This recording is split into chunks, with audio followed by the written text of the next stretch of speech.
Stoicism is not just an old philosophy buried in the dust of ancient libraries, it is a living fire, a code of life forged in the heat of struggle, sharpened on the edge of adversity, and carried forward by those who refuse to be broken by the storms of existence.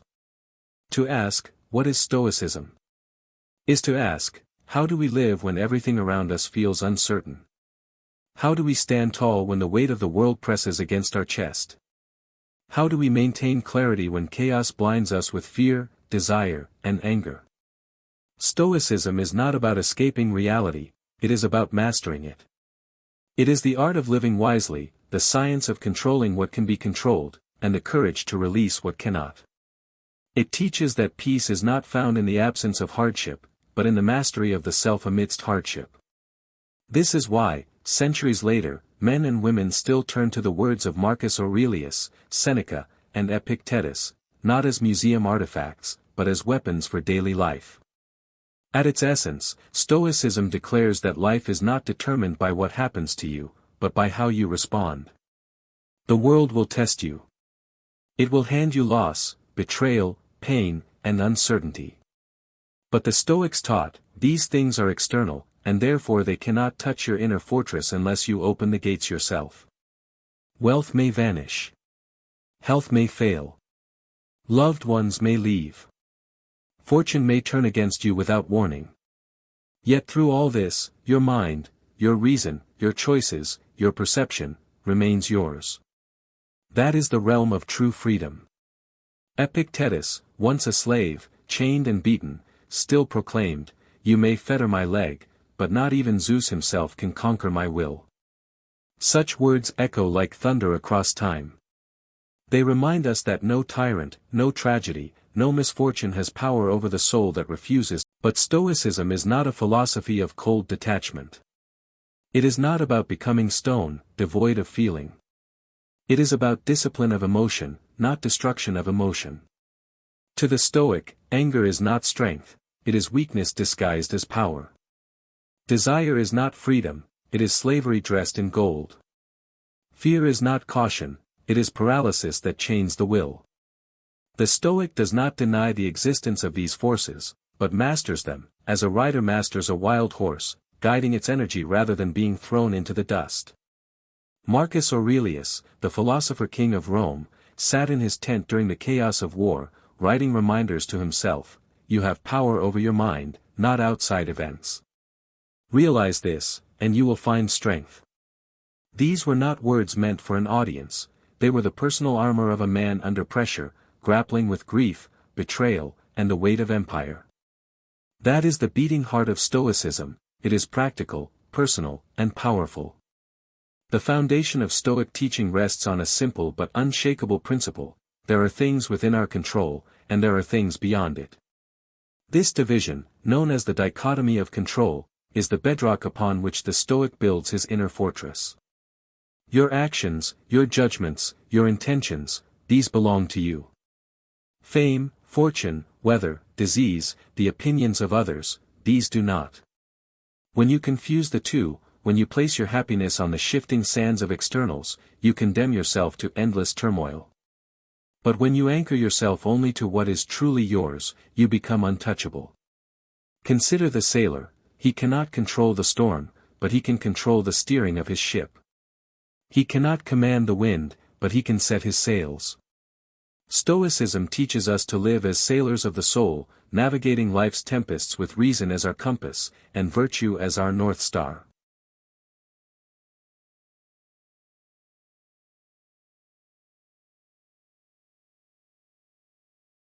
Virtue, this is the ultimate goal of Stoicism. Not wealth, not pleasure, not status. Virtue. The Stoics believe that to live in harmony with nature, one must live with wisdom, courage, justice, and temperance. These four cardinal virtues are not abstract ideals, they are the code of conduct for every moment of life. Wisdom, to see clearly, to understand reality as it is. Courage, to act rightly despite fear. Justice, to give each person their due, to serve the whole. Temperance, to master desire, to restrain excess. To live with these is to live rightly, no matter the circumstances. Without them, even the richest man becomes poor, even the most powerful king becomes weak. With them, even the slave becomes free, even the beggar becomes rich in spirit. Stoicism is also a philosophy of perspective. It teaches us to step back from the illusion of our immediate pain and ask, how much of this is truly within my control? How much of this will matter tomorrow, or in a year, or in a lifetime? The Stoic practices negative visualization, imagining loss before it comes, rehearsing hardship before it arrives.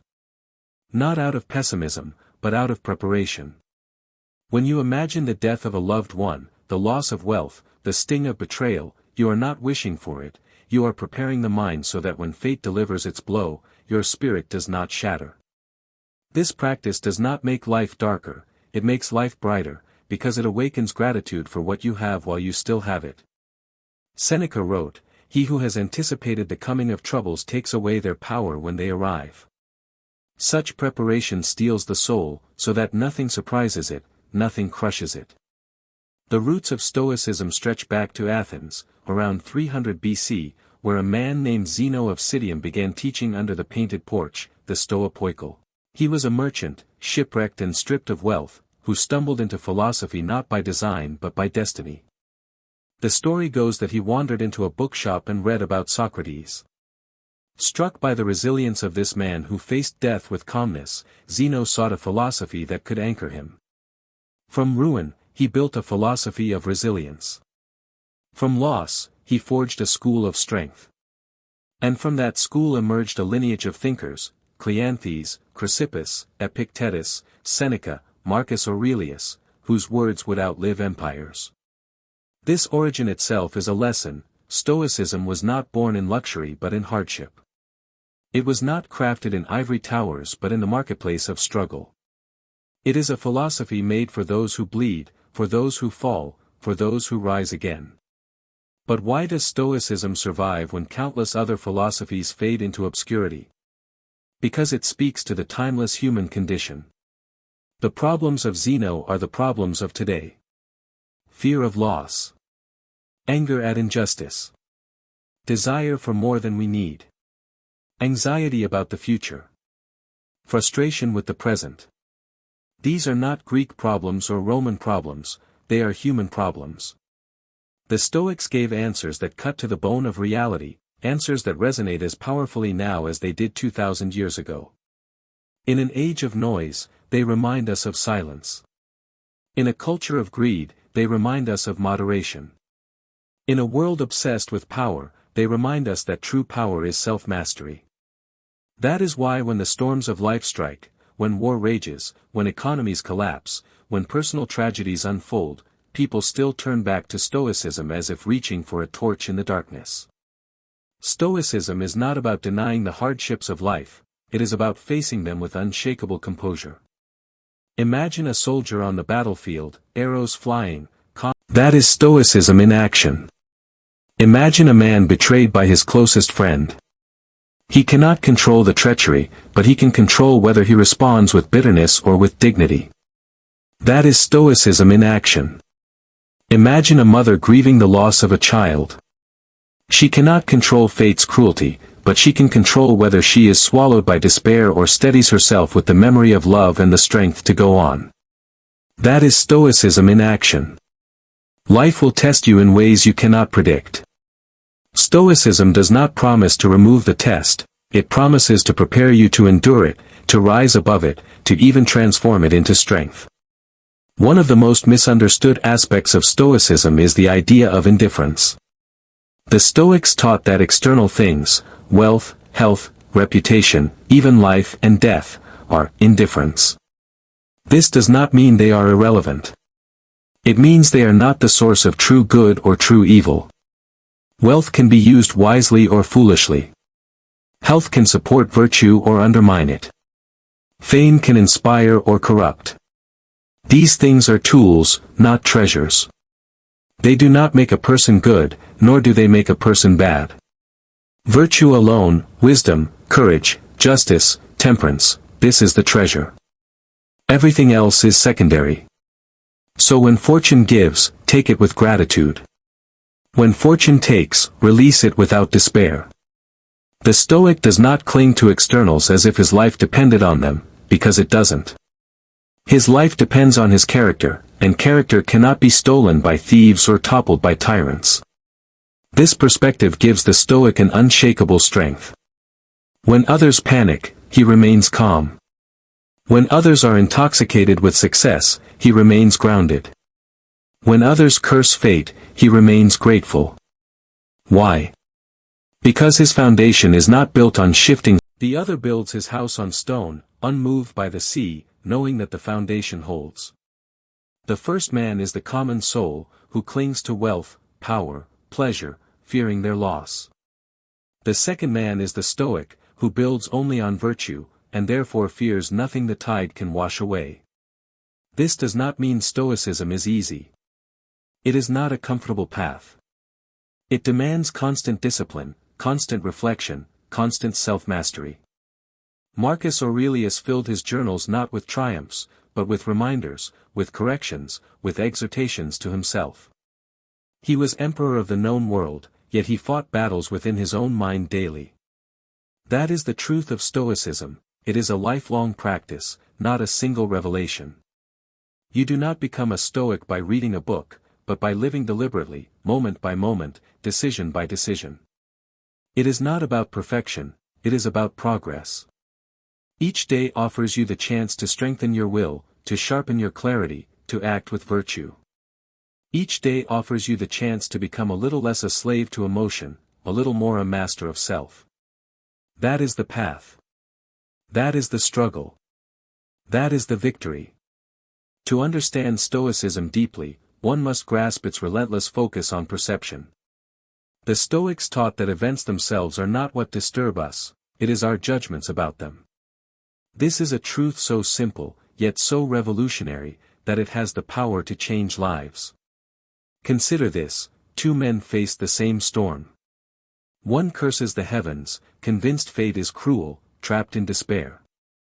The other sees the storm as a test, an opportunity to strengthen his resolve, and he embraces it with calm determination. The storm is the same, the difference is perception. Epictetus declared, "Men are disturbed not by things, but by the views they take of them." This means that the enemy is not reality, it is interpretation.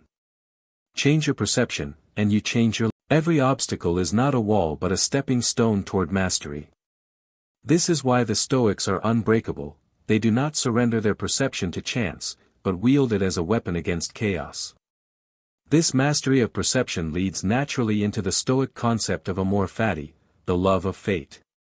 To the Stoic, it is not enough to simply accept what happens. One must embrace it, love it, will it as though it were chosen. Life gives you hardship. Good. It makes you stronger. Life takes away your wealth. Good. It frees you from dependency. Life confronts you with loss, rejection, or suffering. Good. It gives you the chance to practice courage, gratitude, resilience. This is not passive resignation, it is active transformation. It is looking fate in the eye and saying, "You do not defeat me. You define me." When you love fate, you stop fighting the universe and begin flowing with it. You stop wishing for life to be different and begin mastering the life that is. Marcus Aurelius wrote, "A blazing fire makes flame and brightness out of everything thrown into it." That is the spirit of amor fati, turning every trial into fuel, every obstacle into opportunity. At its core, Stoicism is a philosophy of action. It is not meant to sit on dusty shelves, it is meant to be lived, to be practiced in the marketplace, in the family, in the battlefield of daily life. The Stoics urged daily exercises, morning reflections, for what is more foolish than to live as though tomorrow is guaranteed? The Stoic lives as though each day were his last, not in reckless indulgence, but in mindful virtue. One of the greatest strengths of Stoicism is its universality.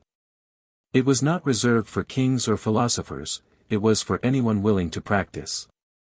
Epictetus was a slave who became one of the greatest Stoic teachers. Marcus Aurelius was emperor of Rome, ruler of millions, who used Stoicism as his guide in the loneliness of power. Seneca was a statesman and playwright, entangled in politics and wealth, yet he turned constantly to Stoicism for guidance on how to live and how to die. From the lowest to the highest, Stoicism spoke the same truth: your worth is not defined by your status, but by your character. Your freedom is not granted by fortune, but by your mind. Your peace is not given by the world, but by your inner fortress. That is why Stoicism continues to inspire CEOs, athletes, soldiers, monks, and ordinary men and women today. It does not matter where you stand in society, Stoicism meets you where you are and strengthens you. The endurance of Stoicism also lies in its compatibility with every age. In ancient Rome, it guided emperors. In the Enlightenment, it influenced thinkers. In modern times, its echoes can be found in psychology, particularly cognitive behavioral therapy, which teaches that changing thoughts changes feelings and actions, an idea deeply rooted in Stoic perception. When a soldier steels himself in battle, when an athlete pushes through pain, when an entrepreneur accepts failure as fuel, when an ordinary person faces loss with dignity, all are practicing Stoicism, knowingly or unknowingly. It is not bound by time or culture, it is human truth distilled into practice. For what is life but a constant tide of uncertainty? And what is Stoicism but the anchor that steadies us against that tide?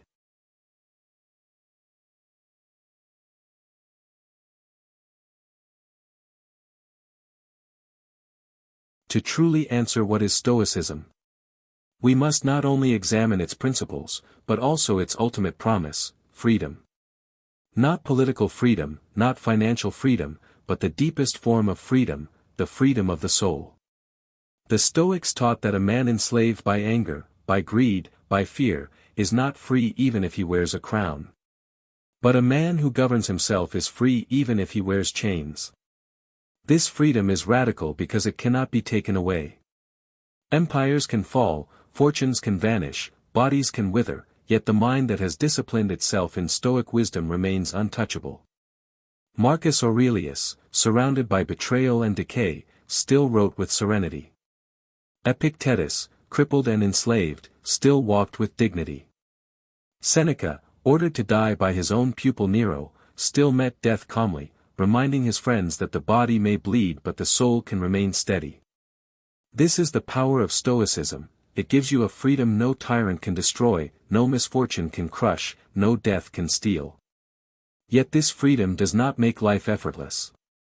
Stoicism does not erase pain, nor does it numb grief. It transforms them.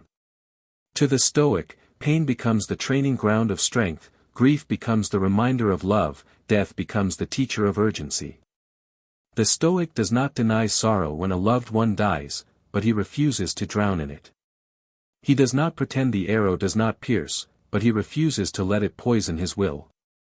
He does not wish for a life without hardship, because hardship is the crucible in which virtue is tested. In this way, Stoicism is not an escape from life's weight but a deeper embrace of it. It is saying, yes, life is heavy. And I will carry it. It is the quiet power of the man who suffers yet remains unbroken, the woman who weeps yet still moves forward, the child who falls yet rises stronger. This is Stoicism lived, not in words, but in flesh and spirit.